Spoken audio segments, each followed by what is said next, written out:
야곱의 구속사인 요즘 신간 주님 속이 시원하시겠습니다에 나왔던 나눔인데요. 이제 이분은 서울대 경영학과와 경영대학원을 나오신 아주 수재 중에 수재 집사님인데요. 지금까지 인생에서 내가 본 기적 하나를 나누고 싶다. 아쉽지만 내게 일어난 기적은 아니고 바로 김양재 목사님이시다. 평범한 부인으로 사시다가 교회를 양적 질적으로 성장시킨 목사님이 되시다니 이것이 내게는 기적이다. 목사님의 인생이야말로 자기 생각에서 하나님의 생각으로 바뀌는 과정 그 자체인 것 같다. 환난이 주제요, 성경이 교과서요, 성령이 스승이다. 이 말이 아득하게 느껴지다가도 목사님을 보면 아주 구체적으로 와 닿는다. 나는 하나님을 믿으면서 하나님의 자녀라는 명예가 없다는 사실이 가장 두렵다. 나의 일은 개인이 기업을 상대하는 모양새다.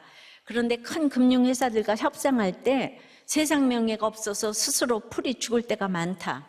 이렇듯 두려워하는 모습이 불순종하는 자녀라는 걸 그대로 드러내는 것 같다. 세상 명예 없는 걸 탓하다가 하나님이 주신 명예가 생각나고 그 은혜의 송구스러워하는 나를 보면서 여전히 이런저런 내 생각에 묶여있다. 경영학을 최고로 공부하신 집사님이 저보고 기적이라고 그러니까 성경은 경영학 교과서가 맞습니다. 맞고요. 이분은 축복의 개념을 알고 있는데 왜 누리지 못할까요? 여러분도 이분과 같은 마음이세요? 목사님 삶은 기적인데 나는 아니야. 여러분, 하늘이 열려야 합니다. 그럼 어떻게 하늘이 열릴까요? 첫째로 사로잡혀야 합니다. 1절, 2절이에요. 30째 넷째 달 초닷새에 내가 그발강가 사로잡힌 자 중에 있을 때에 하늘이 열리며 하나님의 모습이 내게 보이니 여호야긴 왕이 사로잡힌 지 5년 그 달 초닷새라. 30째 30년은 에스겔의 나이를 나타내는 것으로 봅니다. 그러니까 제사장 역할을 해야 할 사람이 사로잡혀 있으면서 아무 일도 이렇게 못했어요. 강대국 바벨론의 그발강가는 절대 하나님이 나타나지 않을 것 같은 곳이에요. 그러니까 모든 것이 너무 풍요로워서 안 나타날 것 같고 또 너무 고난이 극심해서 안 나타날 것 같은 곳입니다. 잡혀갈 때도 1차, 2차, 3차로 점진적으로 잡혀갔고 풀려날 때도 1차, 2차, 3차로 점진적으로 회복을 시키세요. 오늘날 예수 믿고 짠! 이러는 거는 사실 없어요. 하나님은 단번에 망하게 하시지 않아요. 그래서 계속 경고하시면서 사로잡혀 가게 하시는데 우리가 이런 경고가 안 들리니까 정신을 못 차리죠. 그래서 특별한 마지막 능력인 이스라엘의 왕, 나의 왕 여호야긴이 사로잡혀서 땅 끝까지 내려가야 하늘이 열린다고 합니다. 그 나의 왕이 사로잡히고서도 1, 2년 가지고 안 되고 또 5년이 돼야 한다고 해요. 인생이 이렇게 찔깁니다. 내가 목을 메고 바라보던 최고 강대국 바벨론 갈대아 땅인데 막상 그곳에 가서 사로잡힌 삶을 살다 보니까 그것이 너무 슬픈 땅인 거예요. 우리는 큐티하는 교회가 돼서 제가 오늘 큐티식으로 간증을 좀 해보겠어요.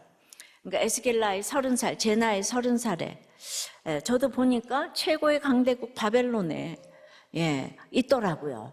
거기 가긴 했는데 제 모습을 보니 노예로 저도 사로잡혀 있더라고요.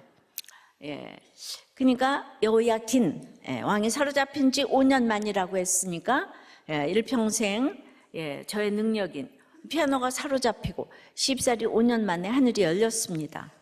그때부터 사로잡힌 저의 간증을 지금 수십 년 동안 해왔는데요. 성도님들은 다 아시지만 오늘 오신 한 분을 위해 다 같이 또다시 들어주십니다. 그런데 여러분들보다 더 처음처럼 들으세요. 처음 듣는 것처럼 들으세요.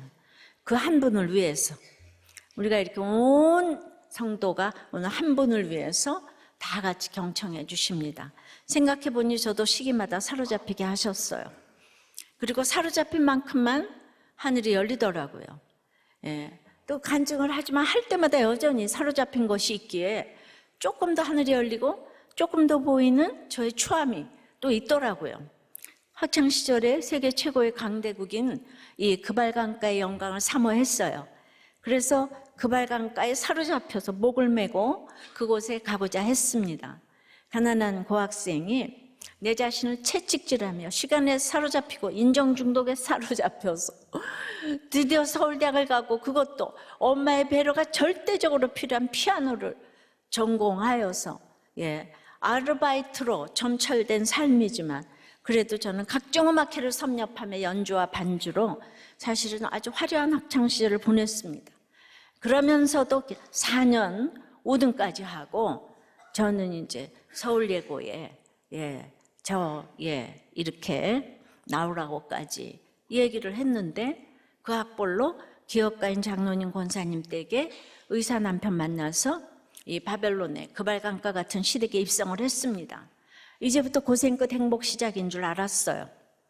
근데 제가 그발강가에 사로잡혀서 문박 출입을 못하며 걸레질로 사로잡혀 있는 노예 신세가 될 줄 그 누가 알았겠습니까? 그러나 제가 또 누구입니까? 인내의 여왕 아니겠습니까? 그러니 중고등학교, 대학교를 다 입시를 치렀겠죠. 제가 출산할 때 17시간이나 상고를 겪으면서 제가 비명을 안 질렀어요. 왜냐하면 아이 낳을 때 비명 지르는 거 보면 그 성격 다 드러난다고 남편이 늘 흉을 보기 때문에 아픈데도 그 말만 기억나서 제가 비명을 안 질렀어요. 그걸 보고 남편이 앞으로 아프면 너무 참지 뭐. 아주 굉장한 제가 상을 받았네요. 그 당시 이스라엘은 포로로 와서 왕까지 붙들려 왔기 때문에 이제 후로는 유다와 바벨론과의 협상이 잘 진행되어 다시 나라가 정상화될 것이라고 기대했습니다. 저도 남편이 수입이 없어서 시집살이를 하는 것이지 전문의만 붙으면 시댁과 협상을 잘해서 결혼 생활이 정상화될 것이라고 기대를 했습니다. 이해할 수 없는 사로잡힌 이 상황을 내 힘으로 극복하고자 잘 보이려고 열심을 내었어요. 그러면서 나 같은 며느리는 한국 땅에 한 명밖에 없다를 부르짖으며 내내를 외쳤습니다. 남편이 레지던트가 끝났어요. 전문의 시험에 붙었어요. 아버님이 둘을 앉혀놓고 너희들 살림 나겠니? 물으셨어요.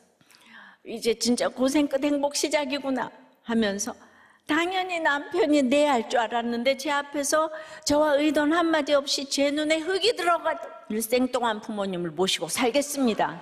이러는 거예요. 장남도 아닌데.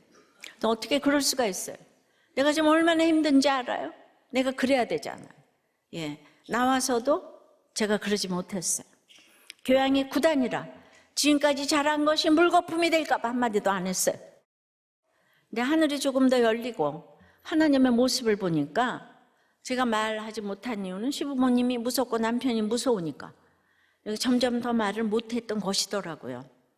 그러니까 착함이라기보다 지금 와서 생각해보면 계속되는 언어의 폭력과 더불어 사람이 학력의 고하를 막론하고 매를 한번 맞게 되면 이렇게 말을 잘 듣게 된다고 해요. 그러다가 또 한 번 잘해주면 완전 가스라이팅이 되어서 길이 들여지고 고분고분해진다는 거죠. 그러니 그대로 가면 정신병이 되는 거예요. 전 이미 정신의 병이 이제 들었어요. 정말 저는 직전에 정말 이렇게 구출이 된 건데요. 그런 것을 내가 착하다고 착각하며 비굴하게 살고 있으니까 제 비굴한 걸 나만 모르고 다들 아는 거예요. 어머니는 미국에 가셔서 바로의 형님에게 이 저를 보고 그렇게 비유마치 잘 맞추는 아이는 처음 봤다고 칭찬인지 욕인지를 하셨어요. 제가 무학자이신 어머니가 조정하는 대로 내내 했지만 사랑으로 내내 한 것이 아니기에 정말 사랑하는지는 걔도 안다고 정확하게 보신 것이 맞지요. 그러니까 내가 지금처럼 구속사를 알았다면 맞아요. 그러게요. 했을 텐데 옛날에 우리 시대는 이 다방이 있었어요. 이 차를 팔려면 비율을 잘 맞춰야 되잖아요. 근데 내가 그 당시 다방 내지도 않는데 왜 나보고 비율을 잘 맞춘다고 하시지? 하면서 기분이 나쁘더라고요.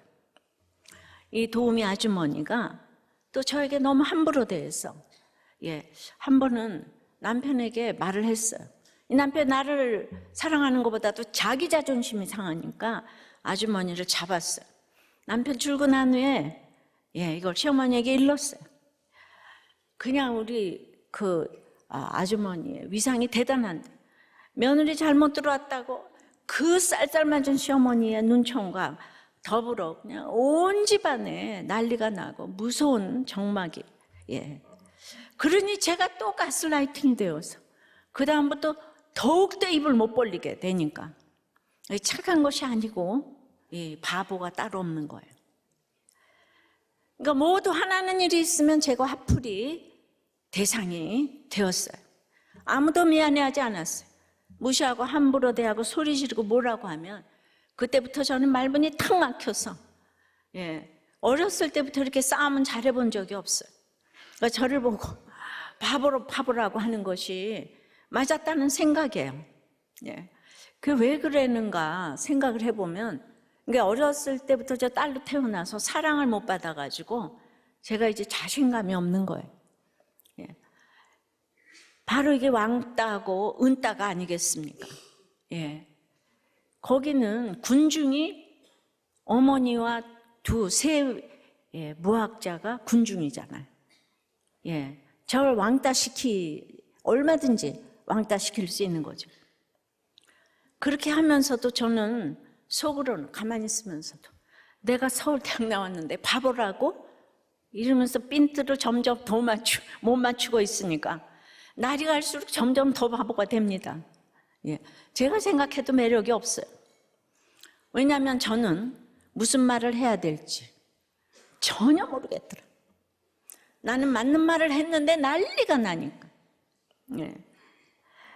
근데 우리 아이들에게 어려서부터 이렇게 큐티를 열심히 시키고 이제 주님을 만나게 하면은 이런 거를 깨닫게 되니까 할 말, 안 할 말을 할 줄 알게 되니까 왕따를 지혜롭게 피하게 될 줄 믿습니다. 그러니까 이제 바보 같은 나보고 밤낮 대학 나온 거 맞냐고 여기저기서 하도 들어대니까 저도 이제 내가 대학 나온 거 맞나 할 정도였어요. 제가 이렇게 맹종하며 살고 있으니까 겉으로 보기에는 얼마나 착합니까? 저도 속고 남도 속이는 바보인데 착하다고 착각하며 분해하며 속으로는 자신감도 없고 자존감도 없고 그러니까 무서워서 피하냐 더러워서 피한다 그러면서 내내 했으니까 이런 지옥이 어디 있겠어요.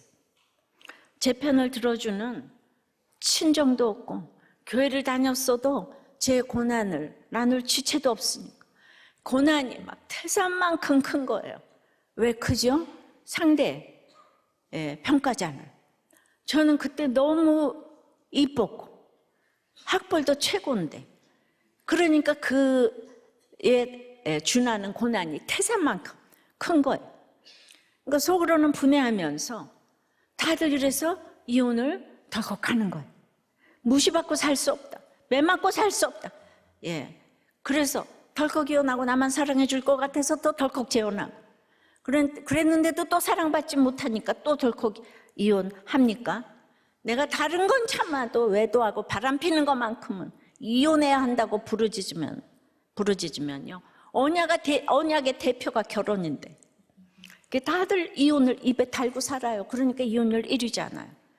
사실 제 얘기는 인권의 입장에서 보면은 저는 이제 1000번을 이혼을 해야 되는 입장인 게 맞아요. 사람은 사랑할 수도 만들 수도 지을 수도 없는데 제가 사랑하는 것처럼 연기를 하고 있으니까 가짜잖아요. 오래가지 못하는 거예요. 이해할 수도 없고 해석이 도무지 되질 않는 거죠. 어떤 분이 보기에는 그것이 큰 고난이 아니라고 생각할 수 있지만은 이 삶의 디테일에서는 억지가 춘향이를 이긴다고 도무지 답이 없더라고요. 그런데 이렇게 시댁도 무시를 하고 남편도 무시를 하는데 여기 더 무시하는 사람이 한 분이 있으니 살 수 없는데 저 사는 세대기 잘 붙어 있으니까 저를 무섭게 무시하는 분이 계시니 이혼을 당하고 온 도우미 아주머니였어요. 그분은 음식을 너무 잘하니까 우리 시어머니가 아주 총애를 하시는데, 그렇게 음식을 잘하는데 아들을 못 낳아서 10년 만에 이혼을 당한 거예요. 이 얘기를 이분이 돌아가셨다는 얘기를 듣고 하는 거예요. 예.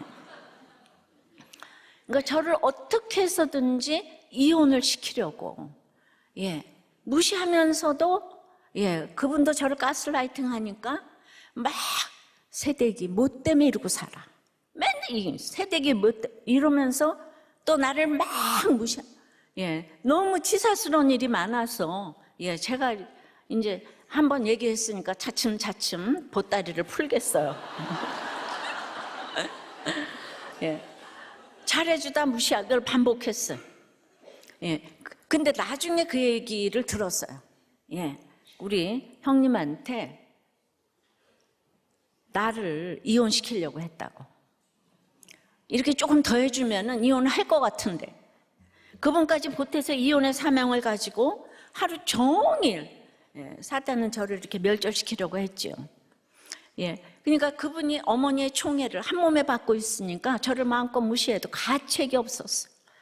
예, 그 분에 비해서 저는 잘하는 게 하나도 없고, 무시당해도 당연해보고, 대학을 나와도 음식을 할 줄 아나, 걸레를 잘 빨아, 예, 어떤 것도 못하는 거예요. 저는 왕따가 맞아요. 제가 그분이 얼마나 무서웠으면, 그때 레지던트 월급이 7만 원인데 거기서 뇌물까지 제가 상납을 했어요. 예. 그분만 주면 안 될 것 같아서 두 분한테. 그랬더니 나중에는 그것까지 이르겠다고 저를 협박을 했어요. 제가 그냥 하루 종일 사는데, 예, 무서워서 살 수가 없는 거예요. 예, 우리 엄마 돌아가시고 나가지 못하게 하고. 정말 기가 막히지 않습니까? 그 세 분이 저를 공격하는데, 서울대 씩이나 나온 제가 무서워서 비유 맞추는 수밖에 없고, 그런 제가 너무 기가 막혀, 위선자 같고, 또 그걸 참자니까 이 스트레스가 되어서 위장병 편두통이 아프지 않은 곳이 하나도 없는 새들새들, 예, 예, 말라가는, 예, 그곳에서 저는 남자들의 직장 생활이 똑같다는 생각을 합니다. 예, 말이 안 되는 사람이 왕따를 시키고, 그래서 그 남자들은 시집살이가 무슨 우리하고 상관이냐, 이거를, 예, 우린 큐티는 평범한 얘기를 잘해야 되는 거예요. 그리고 거기서 나에게 주신 음성을 들어야 되는 거예요.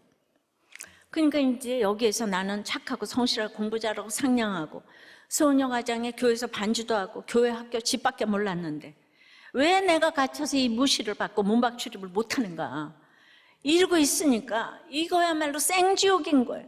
자, 내가 착하면 지옥인 거예요. 그 착함으로 내가 잘났으니까 결국 이혼과 자살밖에 생각나는 게 없는 거예요. 그러면 여러분들은 그때 이혼하고 뛰쳐나오고 같이 때려주고 이러는 게 맞지, 그렇게 참는 게 다냐? 여러분, 예수 없으면 다 똑같은 거예요. 다 똑같은 거예요.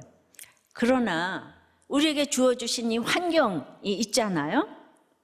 샌프란시스코의 알카트라즈 감옥을 코로나 때 가보았어요. 예, 그 알카포네 등이 있었던 악명 높은 그 감옥은 살아서는 못 나온다는 곳이었어요. 예, 작은 독방에 침대가 있고 수세식 변기가 하나 있고, 근데 거기는 망망대해인 해변이 있더라고요. 그래도 하루에 한 번은 나가서 해변을 볼 수가 있어요. 너무 아름다워요. 내가 시댁에서 그 작은 하늘을 보는 것과는 비교가 안 돼요. 저는 하루 종일 시장도 아주머니가 보러 갔어요. 진짜 전 창살 없는 감옥에 갇혀 있는 거예요. 그러니까 알카트라즈 감옥이 무섭다는 생각이 안 드는 거예요. 그렇게 침대 있고 그 변기도 재래식 아니고 수세식이 있는데 거기서 성경 보고 생각하고 또 망망대해, 그리고 죄수들끼리 또 하루에 한 번씩은 이렇게 운동하잖아요. 예. 정말 그러고 보니까 너무 괜찮지 않아요? 그만큼 제 시댁과 결혼의 감옥은 힘들었어요. 여러분들, 제가 얼마나 힘들어서 오늘 이렇게 목사가 됐겠어요. 예. 근데 저를 이렇게 겉으로 보고 그게 무슨 고난이냐 이러시는데, 그러니까 제가 이혼해도 누가 뭐라 그럴 사람 아무도 없었어요. 그러나 해석이 안 된 이 상태로 이혼을 하면, 나한테 때려서 못되게 해줘서 이혼하면 또 똑같은 상태로 재혼하는 거예요. 그럼 또 똑같은 상태로 이혼하는 거예요.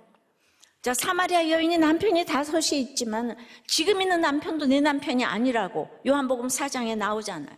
제가 너무 이혼이 하고 싶을 때 이 말씀이 딱 펼쳐졌어요. 제가 말씀 묵상도 모르고 그냥 기도하고 울어대니까 오늘은 못 살겠어요. 말씀 좀 달라고 그랬더니 이 말씀 거기 딱 펼쳐졌어요. 그래도 전 택자가 됐어. 그때 그 말씀이 깨달아졌습니다. 왜냐하면 내가 지금 조건 좋아서 결혼을 했는데 그러고 나서 다른 또 좋은 남자하고 날쌘 남자 결혼하면 그 남자가 또 바람피면 어떡해. 또 좋아서 했는데 그 남자가 또 아파서 어떻게 되면 이게 꼬아지더라. 똑같은 거예요.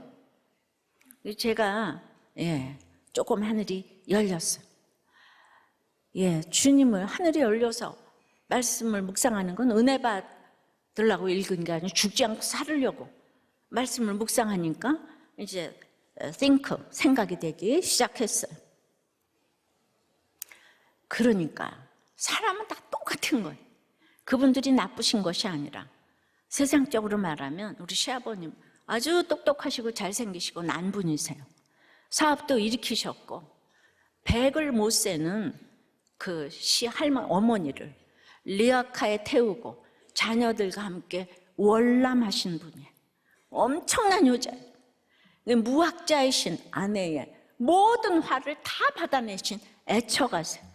그런데 회장님이 바람도 안 피셨어요. 그분들은 최선을 다하셨던 분들이에요.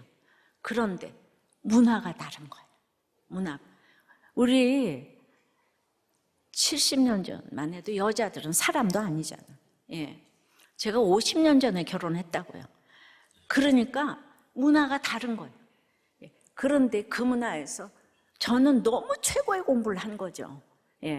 그러니까 우리 집의 문화가 달라. 기독교가 빨리 들어온 집이니까. 그분들의 최선과 나의 최선이 달라도 너무 달라서 서로 최선을 다하는데 저는 죽을 것 같아 숨이 막혔던 것이죠. 나쁜 것이 아니라 정말 모르세요. 여자와 사발은 내돌리면 이가 깨진다. 여자와 명태는 사흘에 한 번씩 밟아야 된다. 이 얘기를 남편은 공공연하게 저한테 했어요. 근데 그때는 이게 말이 되나 그러지만은 지나고 보면 정말 맞는 말이라는 생각을 합니다. 남편도 이제 그런 문화에 속해서 날마다 그렇게 듣고 살다 보니까 사실은 그 문화의 피해자인 거예요. 그때 제가 학교 나가고 그렇게 저를 예고 강사를 나가게 했다면 저는 반드시 누군가를 만났고 그러면 반드시 이혼을 100% 아니라 1000% 했어요. 저를 안 내보내신 것은 정말 잘하신 일이에요. 신의 한 수였어요. 제가 잘난 게 하나도 없어요. 늘 말하지만 비가 오면 생각나는 사람이 없기 때문에 살았죠. 있으면 또 따라 뛰쳐나갔어요. 아무리 생각해도 날 받아줄 사람이 아무도 없어요. 겸손은 그래서 환경이에요. 누구와도 말할 사람이 없었어요. 외로웠죠? 교회에 이렇게 사각지대가 있습니다. 다들 부러워하는 시선 속에서 일어날 힘이 전혀 없는 제가 날마다 이혼과 자살을 생각하던 날들이었어요. 오픈할 수 있는 고통은 그래도 약한 고통이에요.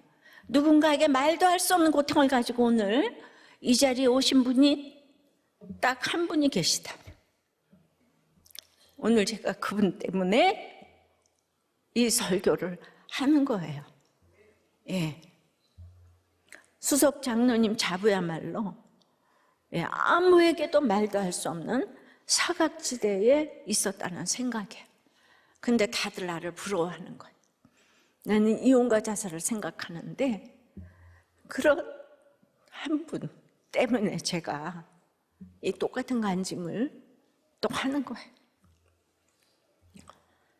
누구한테도 말할 수 없는, 또 알아듣지도 못할 사람한테 하면 사치스러운 얘기 하지 말라.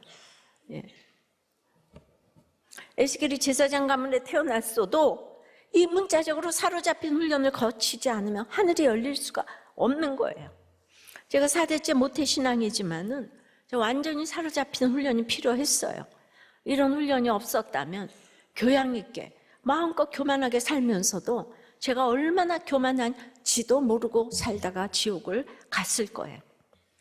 예, 이세벨, 북의 그 이세벨의 딸 아달랴가 왕의 시인 예수 씨를 멸절하려고 했다고 했는데, 저는 일생의 방주여 피난처가 시댁이고, 시댁이 저를 훈련시키고 보호하신 성전 중에 성전이었다고 생각이 되는 거예요. 저는 거기서 목회를 다 배웠어요. 얼마나 아끼고 살고 정말 복정의 언어를 써야 되는지 이거를 너무나 배웠어요. 천국은 홀로 가는 곳이에요. 엄마 안에 치맛돌이 잡고 못 갑니다. 우리도 홀로 있는 걸 미리미리 연습한다면 유익이 될 것이에요. 홀로 서기는 혼자 살려는 게 아니고 군중 속의 고독이라고, 예, 하나님과 동행하는 거예요. 제가 그 아줌마 어머니 세무학자 한고학력자 날마다 얘기를 하면 처음 듣는 것처럼 또 너무 재밌는 것처럼 제가 듣는 거예요. 어머니가 얘기 시작하면 그 1000번도 더해서 다 알아요. 근데 오늘 제가 처음 듣는 것처럼, 그래서 오늘 이렇게 목회를 할 수가 있는 거예요. 내가 이해할 수 없는 그런 정말 무학자들의 그 얘기를 그렇게 오랫동안 듣게 하셨어요. 하나님 실수하지 않으세요. 이거 연습시킨 것입니다. 적용 질문이에요. 여러분은 어떤 금발강가에서 무엇에 지금 사로잡혀 있나요? 학벌, 돈, 남편, 아내, 자녀, 질병, 도박, 마약, 여자, 남자, 비교, 시기, 질투입니까? 예. 착함이 악함이라는 것이 인정되십니까? 하늘이 열리면 첫째로 사로잡혀야 한다고 그랬어요. 그렇게 되면 두 번째는 모든 때에 순종하게 되는 거예요. 자, 30째 넷째 달 초닷새 내가 금발강가 사로잡힌 자 중에 있을 때에 하늘이 열리면 하나님의 모습이 내게 보이니, 사로잡힌 지 5년이라고 그랬어요. 그러니까 나의 사로잡힘이 하늘이 열리는 비결이고, 하늘이 열리면 하나님의 모습이 보이니까 하나님의 모습이 보이는 것만큼 나의 추한 모습이 이제 비례로, 반비례로 보이기 시작하는 거예요. 사로잡혀서 아무것도 못하게 되니까, 땅끝까지 내려가니까 드디어 제 밑바닥이 보이기 시작했어요. 그러니까 주님은 문제에서 벗어나 자신을 직시하라고 우리를 외롭게 하십니다. 전도서 3장 1절에 천하의 범사가 기한이 있고 모든 목적이 이룰 때가 있나니 날 때가 있고 죽을 때가 있으며 심을 때가 있고 심은 것을 뽑을 때가 있으며, 8절까지 각종 때를 언급하는데 많은 사람들이 때를 거부해요. 고난의 때를 멀리 해달라고, 물러가게 해달라고 합니다. 하나님께서는 죽일 때가 있고 치료시킬 때가 있는데 그 모든 때를 따라 아름답게 하셨다는 거예요. 제가 항암을 믿음 없이 치렀다면, 사명이 아니라면은 그건 너무 힘들어서 못하죠. 사명 때문에 아름답게 하신 그 항암을 겪어봤으니까 신빙성이 있는 거예요. 북이스라엘의 아방이 상하궁을 짓고 정치를 최고로 잘했지만은 하나님은 그를 가장 악하다고 했어요. 믿는 우리는 옳고 그름이 아니라 구속사의 관점으로 봐야 하는 거예요. 그런데 이 말을 세상은 못 알아듣는 거예요. 하늘이 열리고 하나님의 모습을 보는 것도 점진적으로 보여요. 코끼리 뒷다리 보다가 점점 보이는 거예요. 왜? 이미 이루어진 구원이지만 아직 이루어지지 않은 구원이 있기 때문이에요. 주님 속이 시원하시겠습니다를 책을 제가 이번에 보면서 정말 이 책 너무 재밌구나. 진짜 이 제 책이라서가 아니라 이렇게 진짜 제가 이 창세기 거기 이제 보니까 창세기 32장에 보면은 야곱이 약복 강가에서 밤이 새도록 하나님과 씨름하는 건요, 결국은 형을 속였기 때문이잖아요. 그런데 늘 에서 형님이 나를 죽이려고 한다. 이것만 말하지 내가 형님을 속이고 옛날에 도망쳤다, 이 얘기는 쏙 빼놓고 싶습니다. 형을 속인 게 문제의 본질이기 때문에 그 부분을 직면하지 않고는 어떤 방법으로도 문제가 해결되지 않는 거예요. 그런데 무덤 속까지 가져갈 그 일이 나를 또 홀로 있게 합니다. 나를 외롭게 합니다. 하나님은 드디어 야곱은 그렇게 그 얘기를 하지 않고도 가장 자랑하는 거 환도뼈, 튼튼한 환도뼈로 돈과 건강, 부인, 자녀들을 다 얻었어. 회개하지 않고도 다 얻었어. 근데 그걸 하루아침에 딱 강 건너 보내게 하셨어. 아무것도 없어. 그리고 나서도 형이 무서워서, 두려워서 벌벌 떨고 있어. 외로울 때 하나님 찾아오셨어요. 하나님하고 씨름했어요. 드디어 하나님은 야곱을 사랑하셔서 그의 가장 자랑하는 능력인 환도뼈를 치셨어요. 힘을 못 쓰게 하시고, 그리고 나서 하나님은 내 이름이 무엇이냐 물으셨어요. 몰라서 물으시겠어요? 드디어 자기를 직면하고, 하나님 모습을 봤잖아요. 지금 직면하고 나는 야곱이라고 외치는 거예요. 나는 속이는 자라는 거예요. 속이는 자. 그랬더니 하나님과 겨루어 이겼다는 이스라엘로 이름을 바꿔주셨잖아. 이혼이냐 아니냐, 죽느냐 사느냐가 되니까 야곱이 형이 나를 죽이려 해서 힘들다 해서, 원래는 내가 형을 속이고 도망쳤다를 고백한 것처럼, 저도 밑바닥까지 가니까 한번 하늘이 열리니까 자꾸 싱크하게 되니까 생각지 못했던 저의 죄가 보이더라고요. 나는 날마다 착하고 믿음 좋고 이럴 땐 생족을 살았는데 하나님의 모습을 보이시니까 나를 직면하고, 이렇게 됐고요. 바리새인들 보시고 악하고 음란하다고 하셨는데 이제 그런 게 다 저의 모습이 깨달아지게 됐어요. 돈 좋아하고 여자 좋아하고 사기꾼의 거짓말쟁이인 그 야곱의 모습이 저와 다를 게 하나도 없는 것이 보여졌습니다. 그래서 이 스팅크 훈련이 중요한데요, 열심히 하고 잘한 것이 중요한 게 아니라 돈이 좋으니까 무서운 열심으로 공부한 것이 제가 깨달아졌어요. 장학금을 받기 위해 컨닝도 한 적이 있고, 그러니 거짓말도 한 것이죠. 제가 시어머니 무서워서 비굴한 것이 겉으로는 착함을 가장하는 그 욕심임을 직시하게 됐어요. 너무 외로우니까 다른 남자를 생각하고 나 좀 두고 만나면 안 될까, 이런 생각하니까 야곱이 여자 좋아하는 음란함이 아니고 무엇이겠어요? 저에게는 열심만 있고 하나님을 향한 전심이 없는 거예요. 이렇게 하늘이 열리고 하나님의 모습을 보이신 것은 그만큼 나의 추함을 보이신 것이에요. 이 일이 너무 놀라운 일이어서 똑같은 시공간이지만은 내 죄를 보니까 더 이상 거기가 감옥이 아닌 거예요. 감옥에서 천국으로 신분이 바뀌는 일이었어요. 이걸 얘기하라고 제가 5년 만에 주님을 만났는데 하나님은 계속 저를 13년 동안 가둬놓으셨어요. 그런데 하늘이 열린 ADBC가 완전히 갈라지는 거예요. 그러니까 이 무슨 환경, 시대, 이게 문제가 아닌 거예요. 나한테 문제가 있는 거예요. 제가 거기서 전도하고 할 거 다 하기 시작했어요. 묶여 있었는데. 적용 질문이에요. 여러분은 사로잡힌 환경에서 여러분의 돈과 여자와 남자와 사기와 거짓말 좋아하는 이 추함이 보입니까? 아직도 환경을 풀어달라고 때만 씁니까? 아직도 옳고 그름으로 지금 판단만 하고 있어요? 하늘이 열리려면 사로잡혀야 하고, 사로잡히면 열리면은 또 모든 때에 순종하게 하세요. 어떤 때도 아름답지 않은 게 하나도 없는 거예요. 저는 그 힘들었던 때를 지금 여러분들에게 약재료로 쓰고 있잖아요. 그러면요, 이제 말씀의 권능이 임하는 거예요. 사로잡히면 모든 때에 순종하게 되고 권능이 임하게 되는 거예요. 3절입니다.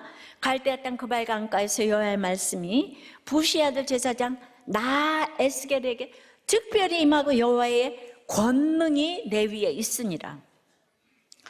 1절에 하늘이 열리는 것은 28절에 말씀하시는 이의 음성을 듣는 것이라고 하셨어요.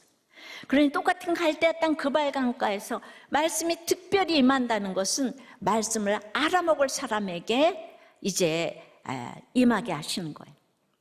많은 제사장 시대에 4대째 모태신앙인 저희 집안도 제사장 가문이라고 할 수 있는데요. 제사장 가문의 딸로서 이 바벨론 시집살이에 사로잡혀있던 제게도 특별히 말씀이 임했습니다. 붓이라는 이름은 멸시받다는 뜻이거든요. 붓의 아들 제사장 나 에스겔은 하나님께서 힘주신다는 뜻이에요. 저는 하늘이 열리니까 자꾸 내 속에 죄가 보이니까 제일 먼저 몸빼 바지 입고 그 변소 청소하던 부시 같은 어머니를 자타가 다 무시해요. 우리는 교회에서 변소 청소를 하면 무시를 하더라고요. 학교 가다 만나면 그 몸빼 바지에서 똥내가 나잖아요. 제가 시골도 아닌데 대한민국 제일 부자 동네 사는 너무 창피해서 피해간 것이 생각이 났어. 지금 와서 싱크를 해보면 사실 예수 믿으려면 그렇게 믿어야 하는데 그 엄마를 딸인 제가 무시하는데 시댁에서 엄마 밑밥 발바닥도 못 따라가는 저를 무시하는 것은 당연하다는 생각이 들었어요. 제가 바리새인과 다를 것이 하나도 없는 것이 깨달아졌어요. 그러니까 제가 잘난 게 아니라 우리 엄마가 평생에 변소 청소와 남의 집 빨래를 보여줬기 때문에 제가 교만하기도 하지만 기준이 거기니까 진짜 이렇게 하나님이 저를 목사를 시키신 것 같아요. 그리고 또 따라갈 수 없어서 제가 늘 눈물을 흘립니다. 교회에서 성가대를 하며 반주로 섬겼지만 사명으로 피아노 치고 공부하고 결혼한 것이 아니라 야망으로 피아노 치고 공부하고 결혼했다는 것이, 더 쉽게 말하면 돈 좋아서 공부하고 결혼했으니까 내가 이런 시집살이 하는 것은 당연하고 내 삶의 결론이라는 것이 그날마다 깨달아졌어요. 누가복음 16장에 바리새인들이 돈을 좋아해서 예수님의 말씀을 비웃었다고 했는데, 그래서 그들은 스스로를 옳게 여기고 사람들에게 높임을 받고자 하는 것이 하나님께서는 미워하신다고 그러더라고요. 저하고 지금 똑같은 거예요. 제가 바리새인이잖아요. 남들에게는 너무 지금 이제 다 열심히 하는데 돈 좋아해서 예수님의 말씀을 비웃었으니까 날마다 난 착하고 공부 잘하고 예의 바르고 스스로 옳게 여기고 사람들에게 높임을 받는 게 인생의 목적이에요. 얼마나 인정했으면 이 가난뱅이 딸을 이렇게 피아노를 그냥 정말 거의 제가 돈 내고 그렇게 다 배웠으면 할 수가 있었겠습니까? 근데 그렇게 인정을 받는 게 제 인생의 목적인데 그 모든 것이 하나도 안 통하는 집이 있었으니 우리 시댁인 거예요. 제가 피아노 치는 거 상관이 없어요. 고무장갑 끼고 빨래도 못하게 하세요. 썩어질 놈의 몸뚱이를 그렇게 낀다고. 그러니까 그렇게 저는 훈련을 받았어야 되는 거예요. 그러니까 말씀이 임하니까 날마다 저의 이 죄됨이 보여주시니까 권능이 임하더라고요. 제가 이 거창한 목회를 하기 전에 그러니까 이 어머니의 영혼이 나를 이렇게 주님께로 인도해 주신 어머니의 영혼이 불쌍하고 그래서 정말 영혼 없이 내내 하면서 맹종하다가 구원 때문에 기뻐서는 순종으로 바뀌니까 이 두려움이 영혼 구원의 순종으로 바뀌었어요. 그렇게 무서워만 했던 어머니에게 어떻게 바뀌었을까요? 예, 저에게 여호와의 권능이 임했어요. 이 똑같은 삶에서 말 한마디 못하다가 얼마나 달라졌는지, 예, 얼마나 달라져서 오늘날 이렇게 설교자가 됐겠어요. 여러분들은 옛날에 저를 이해할 수가 없을 거예요. 저는 맨날 남편, 시어머니, 시아버지가 맨날 저 무덤에서 뛰어나오겠다 이 생각을 할 때가 많아요. 저것이 맨날 니니니니 하다가 저것이 뭘 잘못 먹었나. 예? 예. 그러니까 나도 13년 동안 나의 은사가 이렇게 있다고는 상상을 못했습니다. 예. 그래서 제가 어머니에게, 예. 그러니까 사람이 자존감이 있으면 영혼 구원 때문에 나가면 자신이 생기는 거예요. 자존감이 있어야 사람이 매력이 있는 거예요. 예. 그러니까 옛날에 저를 생각하면 사랑도 받지 못하던 것이 서울대학원 갔으니 속에 피해의식은 있고, 예, 못 봐주는 거예요, 저를. 예. 그러니까 우리들 교회 학벌이 좋다고 깨닫습니까? 이게 학벌이 제가 그 나왔던 시절 알잖아요. 전혀 설득 못 시킵니다. 예. 어머니, 저랑 같이 예배 드리십시다. 이렇게 얘기를 하니까 우리 어머니 너무 놀라가지고, 예. 아니, 저것이 뭘 잘못 먹었나. 예. 그런데 권사님이잖아, 명색이. 근데 옛날에는 그런 실력도 없는 거예요. 예. 그러니까 그래도 글쎄 앉으시더라고요. 그래서 제가 고린도전서 13장을 읽었어요. 내가 사람의 방언과 천사의 말을 할지라도 사랑이 없으면 소리나는 구려 울리는 꽹가리가 되고, 내가 예언하는 능이 있어 모든 비밀과 모든 지식을 알고 산을 옮길 만한 모든 믿음이 있을지라도 사랑이 없으면 내가 아무것도 아니야. 어머니, 사람들이 저를 다 믿음 있다고 그러는데 어제는요, 아범이 소리 지르니까 너무 미웠고, 오늘은 어머니가 야단치시니까 너무 미웠어요. 남들은 제가 착한 줄 아는데 저는 이렇게 사랑이 하나도 없어요. 그렇게 이제 나눔을 했어요. 그랬더니 우리 어머니가, 예, 그 한글도 못 보시는데 늘 그렇게 돋보기를 또 끼고 계세요. 그래서 이러고 저를 쳐다보시면서 너는 착해, 얘. 이러시는 거예요. 나야말로 내 아버지가 왜 그렇게 미웠다 왔다 하는지 모르겠다, 야. 그저 나는 공도 교회 뜻만 밟고 왔다 갔다 한다, 야. 그럼 제가 어머니, 아니, 믿음 있으세요. 이래야 되는데 그게 있잖아요. 어머니 왜 그런가 하면요, 어머니가 팔자가 늘어지셔서 그래요. 예. 어머니는요, 생선을 가운데 토막을 탁 내가지고 소금을 탁탁 뿌리는 것처럼 그렇게 쌀쌀 맞으세요. 아세요? 그랬더니만 알디 또 이러시는 거예요. 그래서 또 이제 하나 더 나갔죠. 어머니, 눈물의 기도는 땅에 떨어지는 눈물의 어머니 기도는 땅에 떨어지는 법이 없다는데 왜 아범 위해서 기도를 안 하세요? 그랬더니 내가 기도할 줄 알간? 예, 지금 하신 말씀 그대로 하면 돼요. 못해, 양. 아니, 그대로 한번 해보실래요? 해보세요. 못해. 완전 양육 들어갑니다, 제가. 드디어 이제 하나님 아버지. 저는 그저, 예, 아버지가 미웠다 구웠다 아무다. 그저 교회들만 밟고 왔다 갔다 아무다. 저는 그냥 기도할 줄도 모릅니다. 그저 불쌍히 여겨주시고 그래. 아멘. 이렇게 기도를 제 앞에서 한 것과 아닌 것은 하늘과 땅 차이가 되었어요. 예.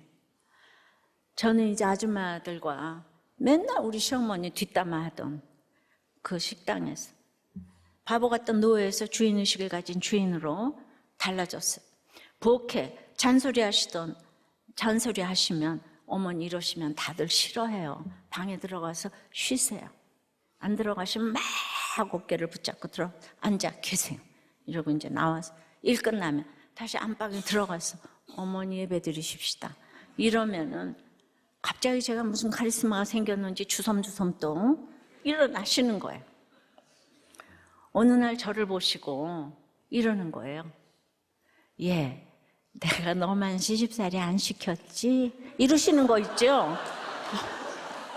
제가 너무 잘하니까 옛 것은 지나갔으니 새로운 피조물이라 그러시더니, 예, 그날 하나님 아버지 저희 집안에 이렇게 훌륭한 귀한 주의 딸도 아니고 주의 종님을 보내주셔서 감사합니다. 제가 그런 기도를 받은 몸이에요. 여러분, 서울대학을 나가면 뭐합니까? 전혀 설득을 못 시켜서 왕따를 당하던 저는 정말 생각만 해도 우습지 않아요? 그럴 때 이혼을 해야 되겠습니까? 그때 우리가 큐티를 해야 돼요. 공동체에 들어가서 자기 모습을 나누어야 돼요. 하늘이 열리면 하나님의 모습을 보니까 권능이 임하게 하셨어요. 서도의 그 수재 집사님께서 목사님의 인생이야말로 자기 생각에서 하나님의 생각으로 바뀌는 과정 그 자체인 것 같아요. 환란이 주제요, 성경이 교과서요, 성령이 스승이다, 이 말이 아득하게 느껴지다가도 목사님을 보면 아주 구체적으로 와 닿는다. 여러분, 오늘 그것을 느끼셨나요? 한국교회의 세대가 이제 우리 집은 벌써 6대까지 내려갔어요. 그러니까 저와 같은 사람이 많으리라고 생각합니다. 착하게 살았어도 행위만으로 구원받을 수 없다는 걸 누군가는 보여줘야 되는 거예요. 주님은 제게 정말 참 이상한 사명을 주셨는데, 예, 우린 그때 너무 가난하고 지금 10위권에 들어갔기 때문에 만세전부터 저를 택하셨다는 생각을 해요. 늘 정확한 복음을 들어요. 갑작스럽게 닥쳐오는 고난도 해석할 수 있는 줄 믿습니다. 그러니까 남편이 가도 그날 에스겔 말씀으로 저는 살아났고, 또 구원을 확증해 주시니까 이것이 권능이 아니고 무엇이겠습니까? 개미들이 전 세계 개미 군단을 모아서 쳐들어와도 사람이 한번 밟으면 끝이잖아요. 마찬가지로 사람도 하나님이 한번 밟으면 끝이죠. 그런데 그 하나님이 내 하나님이라면 하늘이 열리며 여호와의 권능이 임하게 되는 줄 믿어요. 오늘 각종 힘든 아픔으로 이곳에 오신 여러분들에게 하늘이 열리는 권능이 임하기를 기도합니다. 말씀을 적용 질문이에요. 사로잡힌 사건에서 말씀이 특별히 임해서 죄를 보고 해석이 돼요. 권능이 임한 경우가 있으세요? 쉽게 말하면 이 바른 복음으로, 바른 적용으로 해서 설득이 되어서 내 상처가 별이 되어 전도한 적이 있나요? 네. 여러분들 정말 이 가정에서 지금 이혼 중이고 별거 중이면 합가하기로 적용하시면 어떨까요? 말씀해줘요. 하늘이 열리려면 그래서 사로잡혀야 합니다. 사로잡히는 일이 있어야 된다 그래요. 예. 그러면은 모든 때에 순종하게 되는 거예요. 모든 때를 아름답게 하셨다고 그래요.